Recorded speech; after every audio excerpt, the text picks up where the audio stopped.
Our episodes deal with serious and often distressing incidents.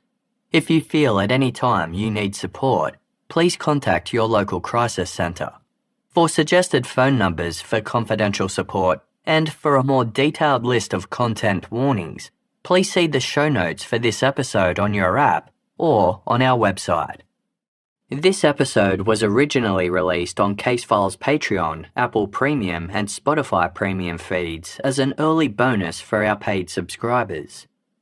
These episodes are designed to be slightly shorter, allowing us to cover a broader range of cases. To receive these episodes early and ad-free, you can support Casefile on your preferred platform. Today's episode involves crimes against children and won't be suitable for all listeners. On Saturday, May 5, 1979, a shout rang out over the bustling Plaza Urbina Market Square in the Ecuadorian city of Ambato. Alarming disappearance of Ecuadorian girls continues. The day's newspaper headline was met with dread from passing locals. For several months, girls between the ages of 7 and 14 had been vanishing from the streets of Ecuador. A majority of them worked as market vendors, having come from poor families who required them to sell goods to help make ends meet. Because of this, the police mostly branded the girls as runaways. Some officers believed the girls had fled to bigger cities where they could get jobs as maids. They told worried parents that their daughters were now probably better off. Others suggested the girls had fled their homes out of shame for failing their school year. Despite being aware of the ever-increasing danger, many parents couldn't afford to hide their daughters away.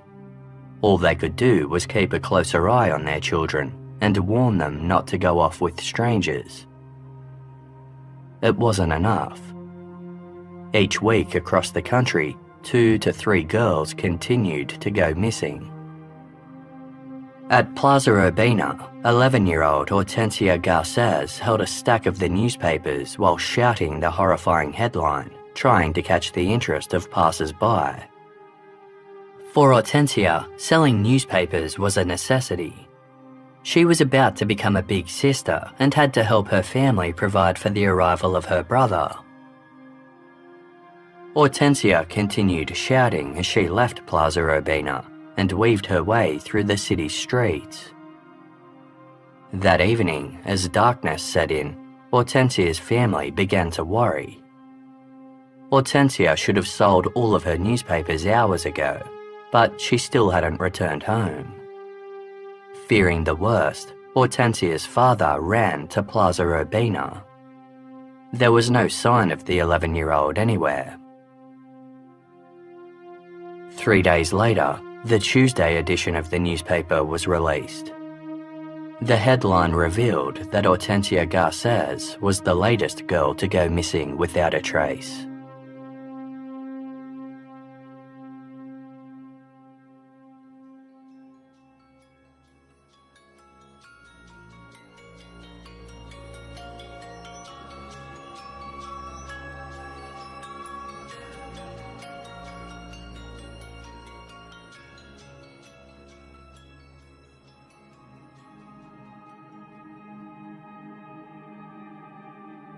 Over the next 9 months, an increasing number of young Ecuadorian girls continued to go missing. Investigators could no longer ignore the issue. When they finally started looking into the string of disappearances, a distinct geographical pattern emerged. The towns and cities from where the girls had vanished were concentrated along the Andes mountain range. The northernmost town sat right up against the border with Colombia, while the southernmost town was near the border with Peru. To police, this strongly suggested the involvement of human traffickers. They theorized that the girls were being hidden in vehicles, funneled along the Andes ranges, and smuggled across the borders. The only city not positioned along the Andes was Guayaquil, which sat about 100 kilometers west of the mountains.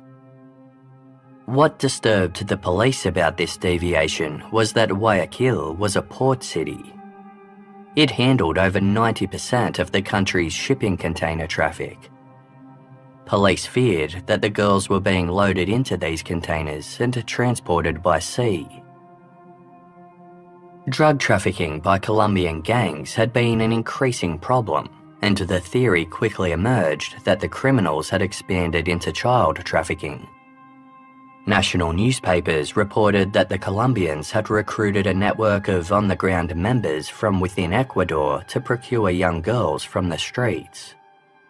They were most likely being transported to another country in South or Central America and sold into domestic or sexual slavery.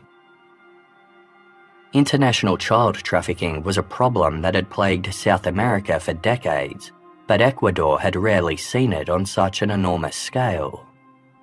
Citizens were on edge. It was well known that members of trafficking organisations weren't limited to the obvious criminal types. Anyone could be involved, from business owners to factory workers, local officials, and teachers. The fact that the girls had been taken without anyone noticing suggested that the abductors could easily blend in with their communities. People became increasingly suspicious of their neighbours.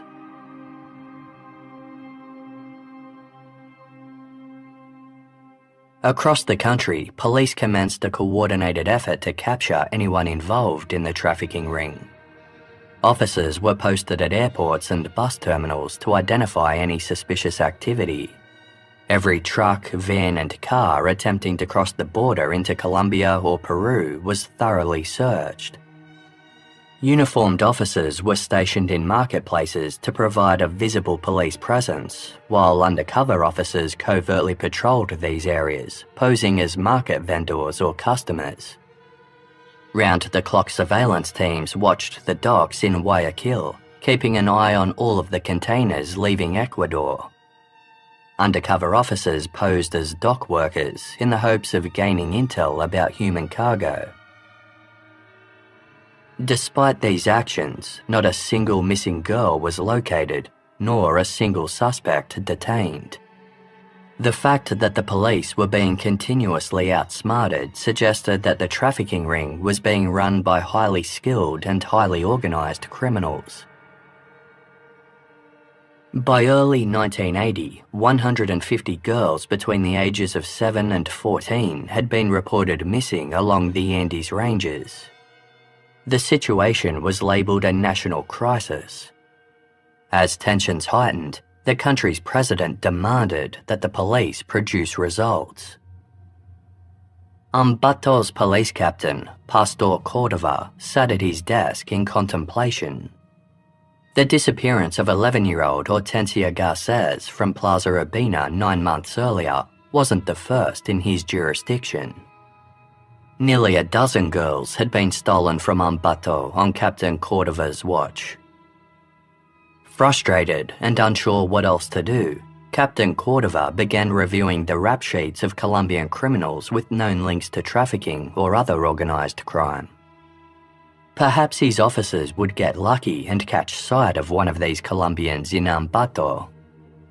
With the right interrogation tactics, they could use this one gang member to break open the entire trafficking operation. The captain prayed to find one of these men before another girl went missing. On the afternoon of Thursday, February 14, 1980, a well-respected bakery owner named Carlos Jacome entered the Ambato police station and stood before Captain Cordova. Carlos was in obvious distress.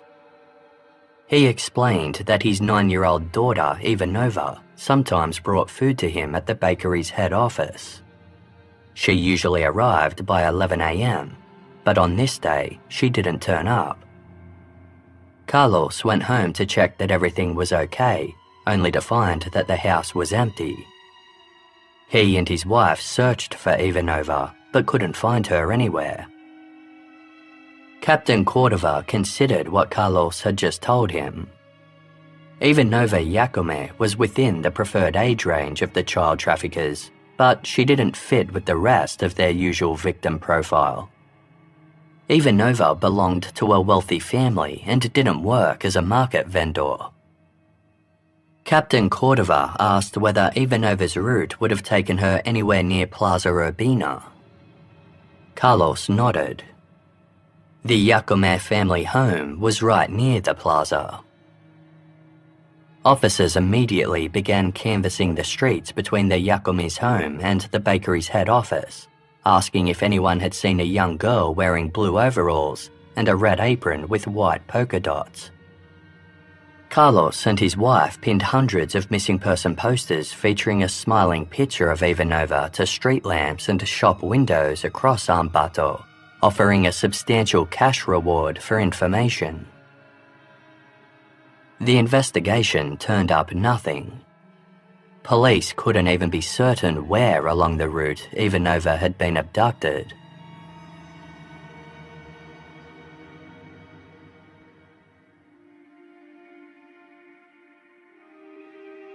Three weeks after Ivanova's disappearance, on the morning of Sunday, March 9, 1980, Plaza Urbina's market vendors huddled together before opening time.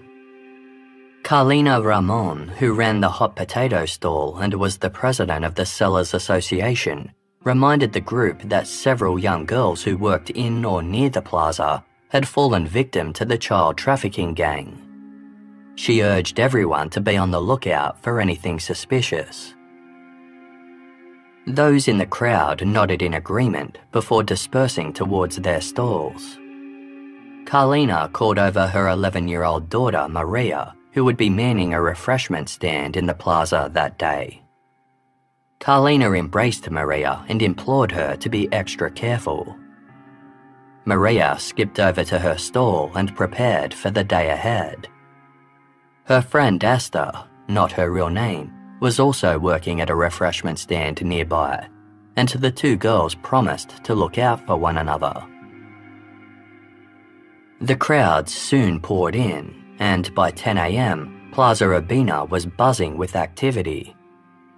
Maria looked up as a tall, thin man with wavy brown hair and a toothless smile approached her stand. He was carrying a jumbled collection of trinkets, including buttons, sewing kits, matches, chains, padlocks, sweets, and cosmetics. The man pulled out a crumpled 100 sucre bill and offered it to Maria. It was a significant amount of money, and much more than any of the drinks cost. Maria eyed the man suspiciously. He explained that he was a travelling street vendor who was only passing through town. He needed help finding a bus that would take him to Guayaquil. The man offered to pay Maria the 100 sucres if she took him to the bus stop. Maria declined, telling the man she couldn't leave her stand. He turned and wandered away. Maria called to her friend Esther and explained the strange encounter. They decided it was best to tell Maria's mother, Carlina, and dashed over to her stall. Carlina followed Maria back to the refreshment stand to see if the suspicious man was still loitering. They scanned the surrounding faces, but he'd disappeared into the crowd. A few hours later, as the day's trade began to quieten down, the street vendor reappeared. This time he approached Esther's refreshment stand. He repeated the story that he'd told Maria earlier, offering Esther the 100 sucres to be his guide. He also offered to buy all of Esther's remaining drinks so that she wouldn't lose out on any money by leaving her stall unattended. Esther was immediately mistrustful. She snapped back. "Why do you just ask little girls? Why not ask an adult, a man?" Without waiting for his response, Esther grabbed Maria and they hurried to find Carlina. Carlina immediately sprung into action. She dashed over to where the girls had last seen the man, but he hadn't waited around. Carlina quickly enlisted the help of other vendors, and they spread themselves throughout the plaza on the hunt for the tall, toothless man carrying a collection of trinkets. Carlina charged through the labyrinth of stalls until she was certain the whole market had been canvassed. Frustrated that he'd managed to escape again, Carlina stopped on the edge of the plaza to catch her breath. Just as she was about to return to her potato stand, she spotted someone who fit the description of the man coming out of a butcher's shop across the street. One of his abnormally large hands was wrapped around the tiny hand of a 9-year-old girl. He was leading her away from the plaza.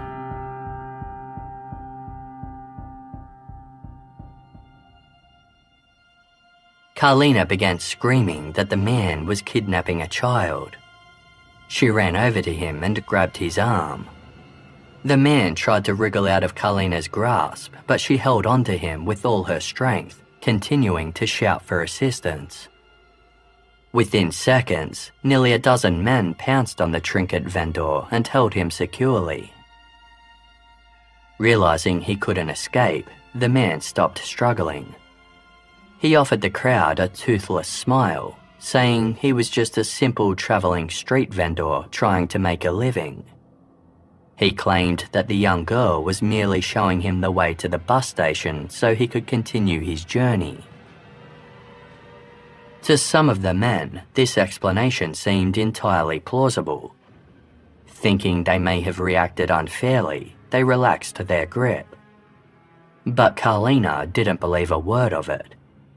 She told the crowd that the trinket seller was part of the trafficking ring abducting and selling young girls. He'd earlier tried to lure her own daughter away with money. Those in front could see that the confused 9-year-old girl from the butcher's shop was grasping a crumpled 100 sucre bill. The crowd was torn. Some supported Carlina, while others thought she was being hysterical. As calls to let the man go began to circulate, police arrived on the scene and took him into custody. When Ambató's police captain, Pastor Cordova, entered the interrogation room, he was furious. The detaining officers had tried to extract information from the trinket vendor with violence, and he sat bruised and bloody. The beatings hadn't achieved anything. The man insisted he was innocent and knew nothing about the alleged trafficking ring. Captain Cordova feared that the officers had squandered any chance to get information from the suspect. Instead, he decided to approach with kindness. Captain Cordova brought the man a drink and a sandwich and offered him a cigarette. The two sat smoking together in silence. Eventually, Captain Cordova assured the trinket vendor that he wouldn't receive any more beatings and asked if the two could just talk for a while. The man nodded in agreement. He said his name was Pedro Alonso Lopez, and he was a 31-year-old traveling vendor from Colombia. The captain maintained a calm exterior, but internally he was excited, thinking he may have finally caught one of the Colombian gang members. Cordova leaned in a little further and said, "Tell me about yourself." Lopez relaxed and started to talk. Captain Cordova desperately wanted to ask about the missing girls, but he didn't want to jump into the subject too soon. Instead, he asked Lopez whether he had a criminal past. Lopez admitted that when he was 21, he was caught stealing a car in Bogota, the capital city of Colombia. He was sent to prison for 7 years. One night, 4 older men entered his cell and raped him. Lopez swore revenge. 2 weeks later, he lured each of the men, one by one, back into his cell. He stabbed 3 of them to death with a makeshift knife. The 4th managed to escape and raised the alarm. The authorities considered the killings to be in self-defense, and Lopez wasn't harshly punished. Since his release, Lopez made his meager living as a traveling street vendor. He told Captain Cordova that he liked to be continuously on the move between Colombia, Ecuador, and Peru. Recognizing this as an opportunity, the captain suggested to Lopez that a man who traveled so much must have seen many things. Lopez agreed. Captain Cordova pushed. "So you must know about the traffickers of the little girls." Lopez shook his head. He said he didn't know anything about traffickers and wasn't involved with that sort of thing at all. Lopez then gave the captain a broad, toothless smile and said, "But I do know about the girls." Lopez said the police should forget about chasing down a child trafficking ring. He said there was only one person responsible for the missing girls, and that person was him.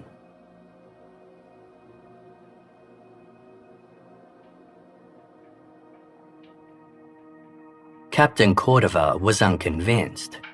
Over 150 girls had been reported missing over the past year, and it wasn't possible that one man had kidnapped them all. Furthermore, if Pedro Lopez really was responsible, selling the girls would have earned him a lot of money. The man sitting before him was near penniless. Regardless, the captain did believe Lopez knew something about what had happened to the missing girls. He asked, "Where are the girls now?"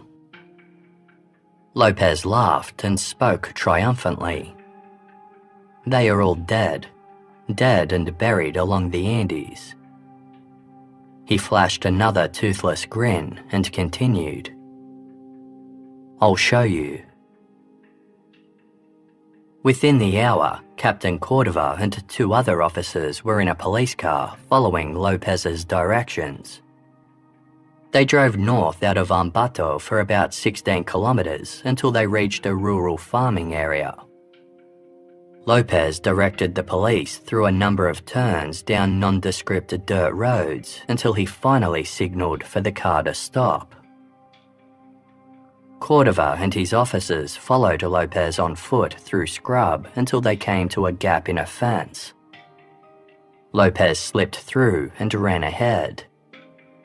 When the officers caught up, Lopez was standing in front of a small wooden box. It was roughly 130 centimeters long and 90 centimeters wide, and looked like it was intended to be a makeshift beehive. A stench hung in the air as Lopez pointed to the box. The officers used crowbars to crack open the lid. Inside was a dirty mattress. On top of the mattress was the naked body of a young girl. Captain Cordova immediately knew who she was. Tucked alongside her body was a pair of blue overalls and a red apron with white polka dots. It was 9-year-old Ivanova Yakome.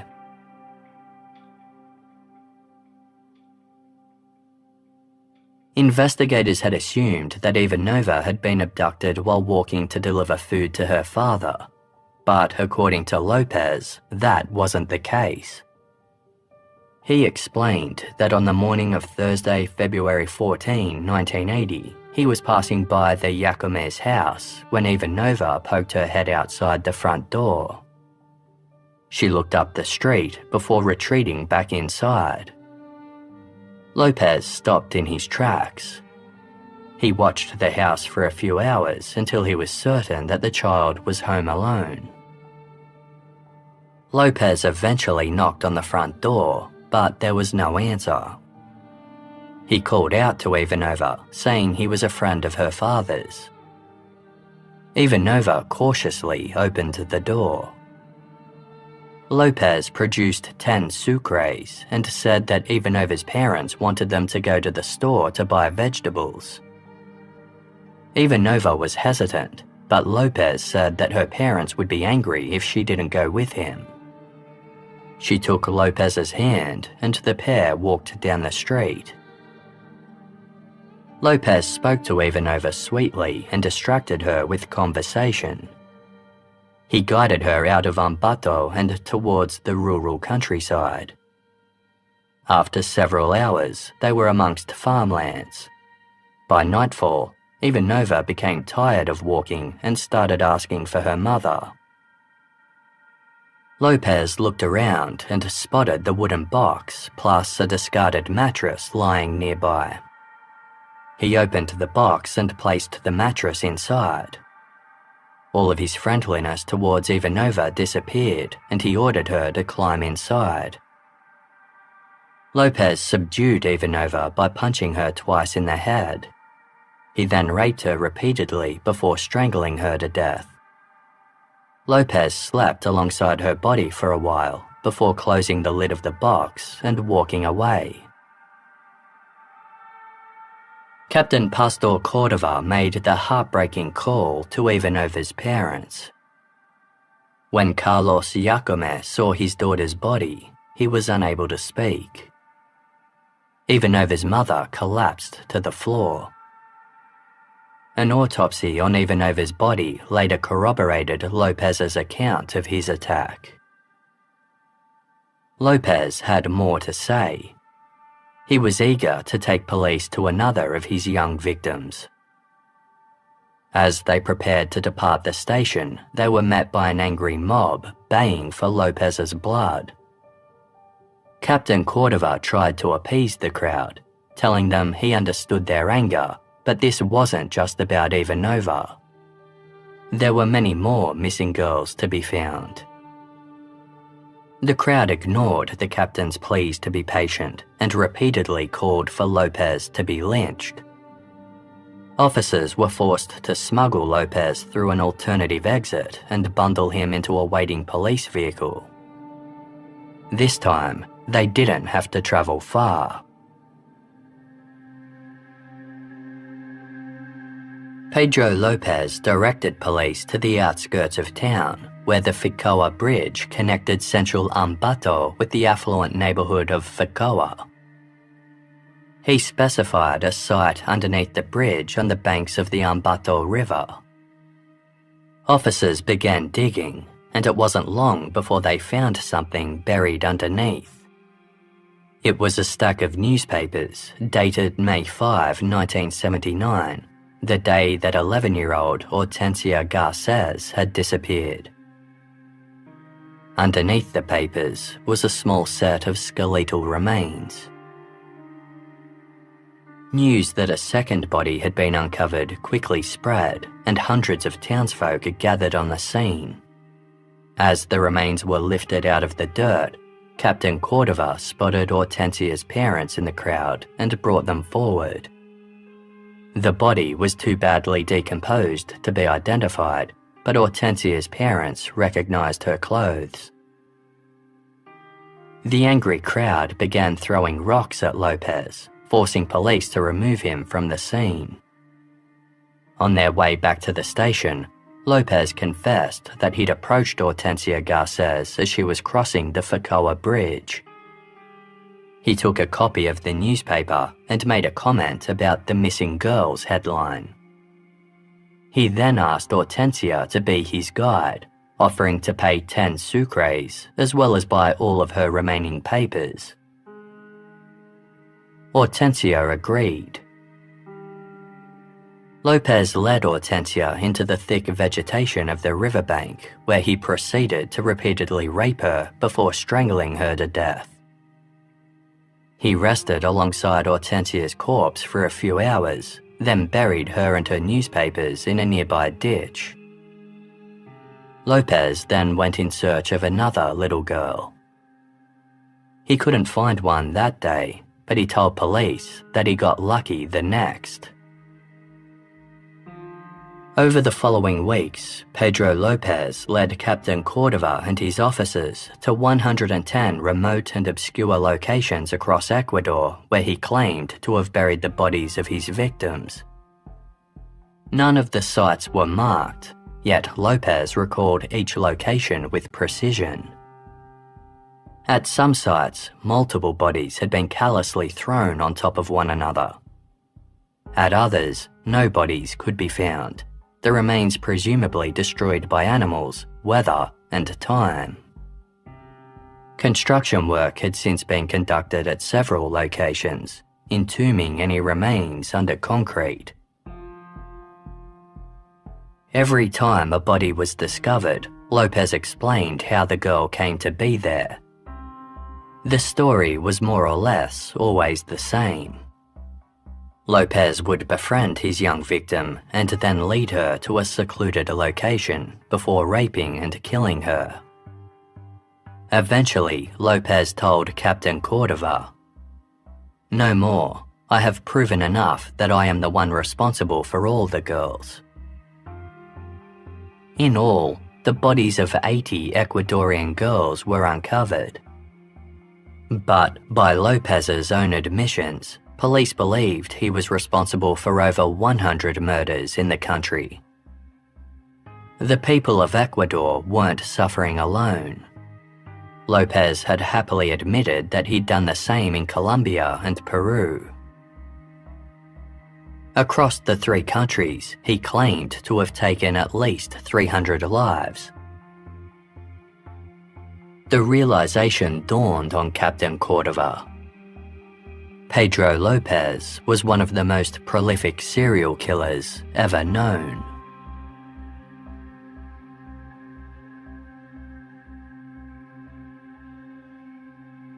While in custody awaiting trial, Pedro Lopez was permitted to participate in media interviews.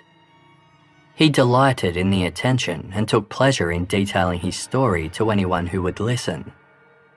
Explaining how he chose his victims, he said, "I would walk among the markets looking for a girl with a certain look on her face, a look of innocence and beauty.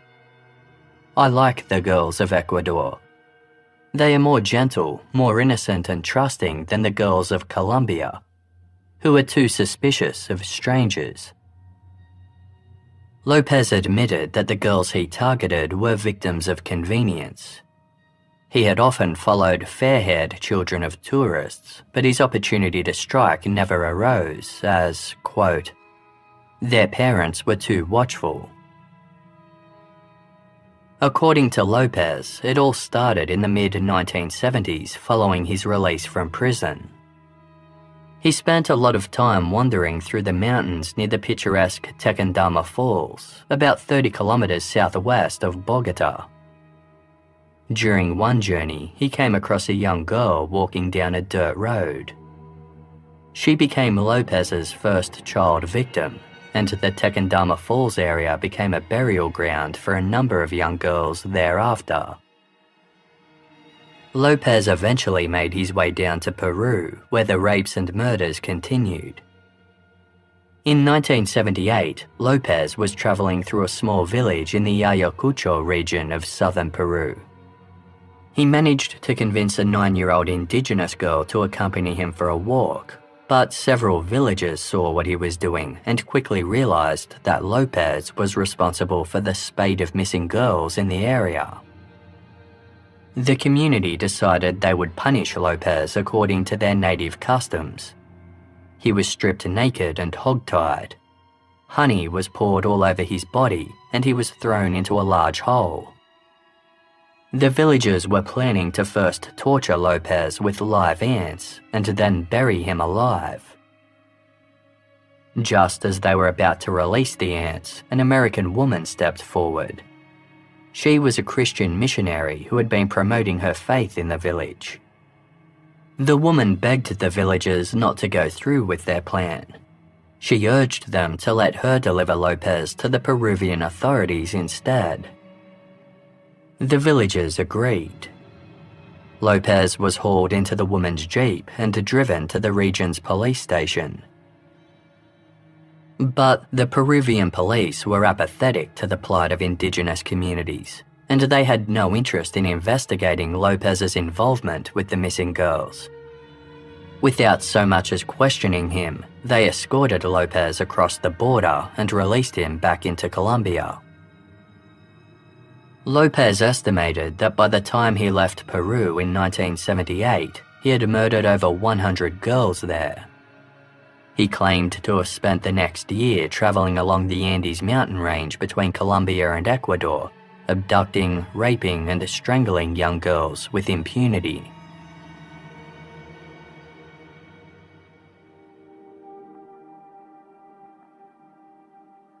Based on the number of burial locations that Pedro Lopez had pinpointed to Ecuadorian police, he was eventually charged with the rape and murder of 110 girls.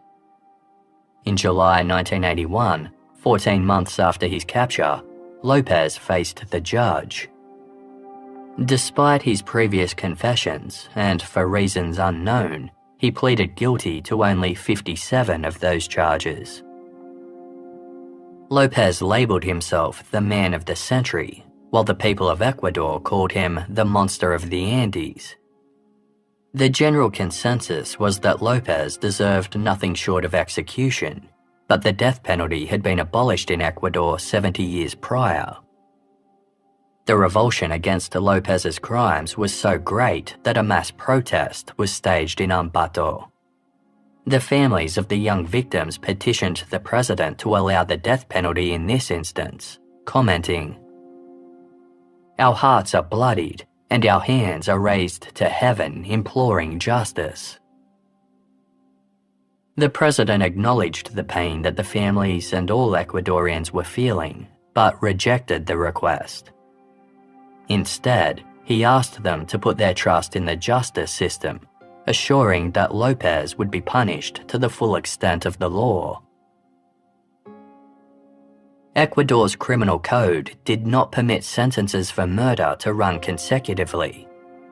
Accordingly, Pedro Lopez would only be sentenced for one murder, not the dozens he had pleaded guilty to, nor the potential hundreds he was responsible for. Lopez was given the maximum penalty for murder that was in force in Ecuador at the time: 16 years. Just over 13 years later, on Wednesday, August 31, 1994, Pedro Lopez was released from prison early on account of good behaviour. He was 45 years old. However, Lopez was considered an illegal immigrant in Ecuador. As soon as he was released, he was immediately taken into custody by immigration officials. The following day, he was escorted across the border and delivered to the Colombian authorities. It was the moment they'd been waiting for 14 years. In late December 1979, 2 months prior to Lopez's capture in Ecuador, a 9-year-old girl named Flor Sanchez went missing from the Colombian town of El Espinal. Shortly after, Flor's body was discovered. She had been raped and strangled. Over the following weeks, the bodies of 4 more girls were discovered in Andean towns leading south back towards Ecuador. At the time, Colombian authorities had no idea who was responsible for the murders. After Pedro Lopez was captured in Ecuador, the reality became clear. El Espinal was Lopez's hometown. Flor Sanchez had gone missing the day after Pedro Lopez arrived for a visit there. He left town a few days later, travelling his usual route south along the Andes. In media interviews following his capture, Lopez boasted about committing many murders in El Espinal. He was amused that the police hadn't found more bodies.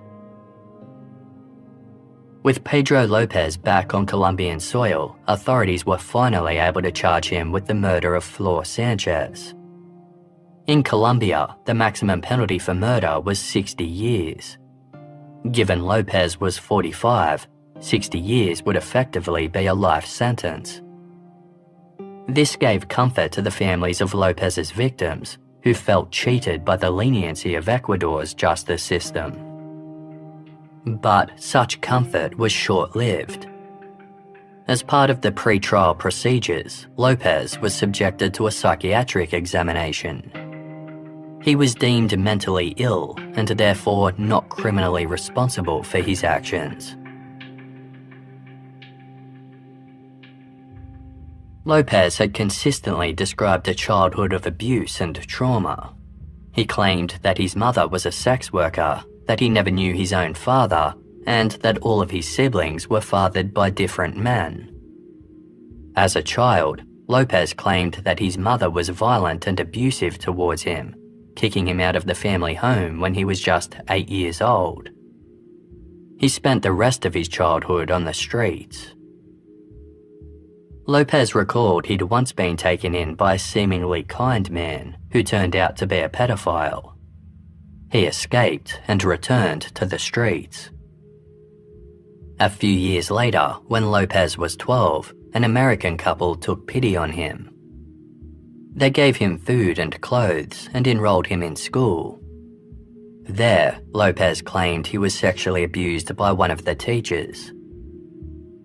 According to Lopez, the rapes and murders he committed were in retaliation for his own childhood. He told the media, "I lost my innocence at the age of 8, and I decided to do the same to as many young girls as possible. I am not sorry for what I did." After Lopez's psychological assessment was handed down in Colombia, the psychiatric community debated his mental state. Some believed that Lopez was turned into a rapist and killer by his childhood experiences. Others believed he was a born psychopath, incapable of remorse or rehabilitation. Instead of a life behind bars, he was sent to a mental health facility for ongoing treatment. Just over 3 years later, in February 1998, Pedro Lopez was declared cured and sane. At the age of 49 years, he walked out of the facility a free man. The first thing Lopez did was travel to El Espinal to see his mother, Benilda. In the years since Lopez had been captured, Benilda had been interviewed several times. She rejected her son's claims of child abuse, saying that although their family was poor and life wasn't easy, theirs had always been a loving home. Benilda claimed she made her living as a laundress, not a sex worker. She clarified that Lopez's father had died 6 months before Lopez was born, having been killed during Colombia's civil violence. According to Benilda, Lopez grew angry and resentful after she remarried and had children with her new husband.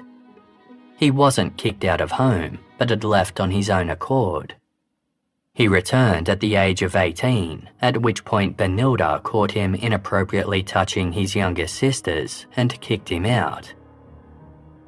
Benilda said her son was a disgrace to society. If she had known what he was capable of, she said she would have killed him herself to save humanity from his crimes. She expressed her deep apologies to the families of his victims, whom she lit a candle for every day. Benilda had no desire to see her son again. When Lopez arrived at her door after being released from the mental health facility, it wasn't for a family reunion. He wanted money. Benilda was still very poor and had nothing to give. Instead, Lopez took some of her furniture and sold it for a meager amount of cash.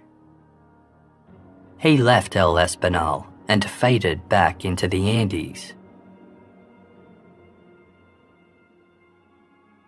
In the years that followed, other young girls between the ages of 7 and 14 went missing along the mountain range. Of those who were found deceased, some had suffered the same fate as Pedro Lopez's previous victims. He immediately became a suspect. Not only did the crimes fit his MO, there were serious doubts that he could ever be rehabilitated. Lopez had been proud of his crimes, and at no point had he ever shown a hint of remorse. Lopez had once told the Ecuadorian police, quote, "The moment of death is passionate and exciting. Someday, when I'm free, I'll feel that moment again. I will be happy to kill again. It is my mission." In 2002, Interpol issued a warrant for Pedro Lopez's arrest, but he couldn't be located. Family members of his victims had been vocal about their desire for revenge. Some had threatened to shoot Lopez, others to burn him alive. The mother of one young victim had told reporters, "I wanted to break him into pieces because he killed my baby." Carlina Ramon, the market vendor who captured Lopez near Plaza Urbina, supported the intention, stating, "It would be a kindness to the world for someone to murder this fiend." Many believe that someone did just that. As of mid-2023, Pedro Lopez has never been found alive. If he is still alive, Lopez would be in his mid-70s. Back in 1980, when Pedro Lopez led Ecuadorian police to his burial sites, the remains of his victims were transported to the Ambato police headquarters. Parents of missing girls travelled from across the country to view one corpse after another. For many, a visual identification wasn't possible. Instead, grief-stricken mothers and fathers clutched familiar items of clothing and wept over bones. Some mothers screamed and passed out, while anguished fathers punched walls. Captain Pastor Cordova would never forget watching the heartbreaking procession of grieving parents. Years later, he described it as the most painful thing I've ever seen in my life. Nearly half of the victims uncovered by police could not be identified. If Lopez's confessions are to be relied on, potentially hundreds more in Colombia and Peru remain lost and buried. The true number and identities of the missing girls of the Andes will likely never be known.